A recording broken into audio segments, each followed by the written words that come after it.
Okay, we are doing the Mishnah that talks about 48 ways that Torah is nikneh.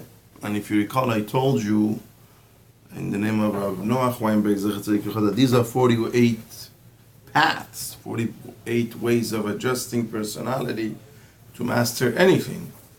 In Pirke Avoth, he's talking about Torah. But in any success in life, you need these 48. So the next thing obviously is Be'erech HaPayim. Be'erech HaPayim, patience. Patience. Having patience is a key to mastering anything. You don't get angry, you don't get frustrated. Obviously, one of the first things comes to mind is what we learned earlier. Lo harav, v'lo hakapdan melamed. Somebody wants to teach your child something, whatever, once, twice, 3 times, 10 times. I give him patience. I can't say come anywhere near, who was it, Rav Safra of Ketina, 400 times. I don't know if I have that patience. But I think for our case, we have 5 times. That's good enough. The child doesn't understand one thing once, twice, or 3 times. They feel your frustration. Right? They feel your frustration. Even if you try very hard not to show it, they're so smart, they pick up on the smallest nuances. You have to teach yourself not to be frustrated in the first place. Be happy. It should be a source of pleasure. If my kid has that persistence that, even after 2 times or 3 times they didn't get it, it's much easier, believe me, it's easier for the kid also to say, yeah, I got it, and doesn't know it. If they persist, it's a good thing. It's a wonderful thing. Right? I just had a long conversation with one of my children's Rebbe. And the Rebbe took off some points from him because the Rebbe tells me my child is a stickler. He kept on saying what he said. I said, don't you? He kept on saying, isn't it like this? Isn't it like... So I told the Rebbe, don't you appreciate the fact that he... it's easy for him to say okay and go on. But he doesn't hear it. He hears the Gemara a different way, so he keeps on telling. And so explain to him, make him convinced that it's different. So he didn't convince him, so he kept on going at it. Why did he take it? So the Rebbe agreed with me. What he said, and that's what I told my son. He said, sometimes it just, the rest of the class loses patience. I have to lose everybody else because I can't. So that's understandable. So I said, I told both of them. Told the Rebbe, I told my child. Told the Rebbe, say, we will discuss it. I said, don't, take off points and everything. We'll continue discussing it during the break. I told my son also, you see it's getting too much. I don't want you to give up on your understanding, and I'm not saying that just say okay. But be sensitive about the other kids in the class. It's when one person it feels like hijack the class. Question again and again. So go to your Rebbe afterwards. But that was a technical way of dealing with this issue.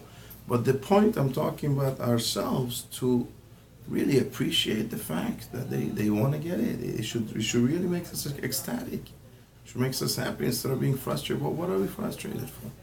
And I tell you, it's the truth. It's hard for us to admit. You know why we get frustrated sometimes? Because we ourselves, we're such a sticklers to know every single detail of it. We get frustrated because we ourselves feel somewhere, maybe some area of it, maybe a little bit of it, I only know superficial, I don't know deep. So they keep on asking us, why? And I was in Israel.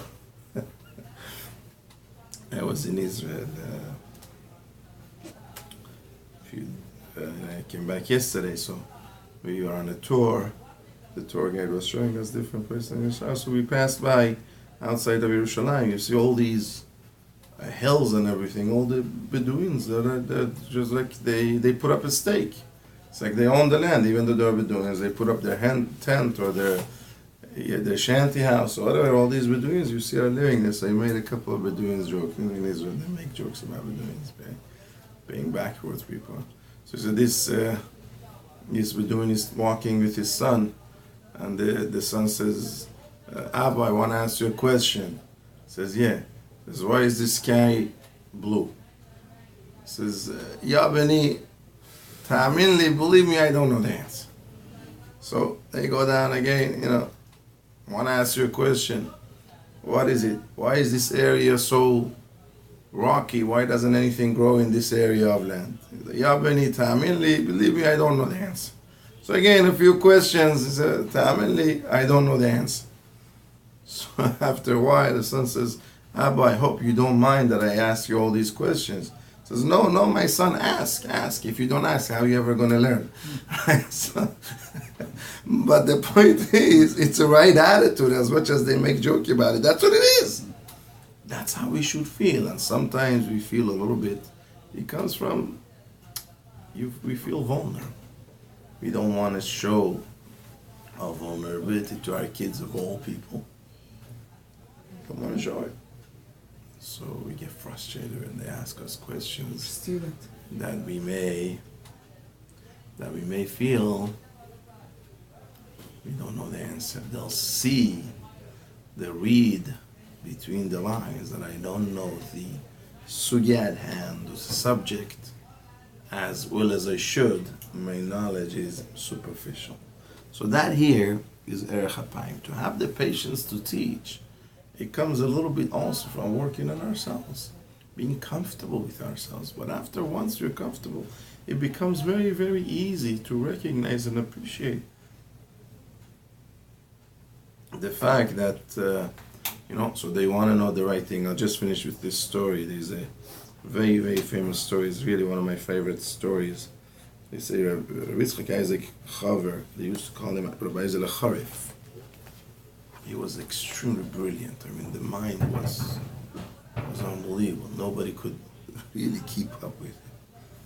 So it's his time. His daughter was of marriageable age. He comes to the Salabotka Yeshiva. Then was the star of all yeshiva. We're talking about the geniuses of the generation, the gaonim of the generation were learning there.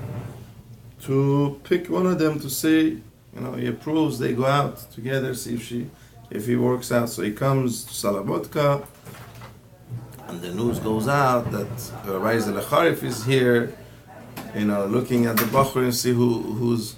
So obviously the elite are surrounding him. So he says, here it is. I ask you a question, whoever gives an answer, right? Hu Eish Asher, right? That's the one that Hashem has chosen. So he gives a question. So all the Elohim, one answer after another, and none of them know. He spells the answer. One answer after another shows him it's not a good answer. That's the question. It's a strong question. As they say in Yiddish, eyes in a question. None of the answers work. So Isaac is supposed to be in yeshiva 2 days.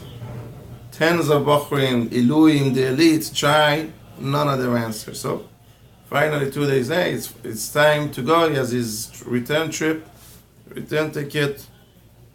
Nobody was zochet to the coveted position of having a chance at this, to go out with Rabbi Zele's daughter. So he leaves. Didn't find anybody. So as he's getting into the wagon, and the wagon starts to go to the train station, there's a bachur who's not one of the Elohim, running after the thing. So wait. He says, what do you want? He says, shidduch or no shidduch? What's the answer? Right? So fine, no shidduch, but tell me the answer. How am I going to go to sleep without knowing the answer? So you're the one. There are a lot of Elohim that could have thought the answer. That's not what I was looking for. I was looking for the one who has the true mevakesh. Truly is looking to learn. It's not doing it for the sake of shidduch or this. You're the one. And that's the one who ended up becoming the son-in-law. Right? So to appreciate that, this is the other side of the coin. I was talking about the student being truly, truly desirous for the right, but to appreciate that, what should I be frustrated? There's a sign of greatness, and one should be happy. One should really be ecstatic to see that in one's children. That's erech hapayim.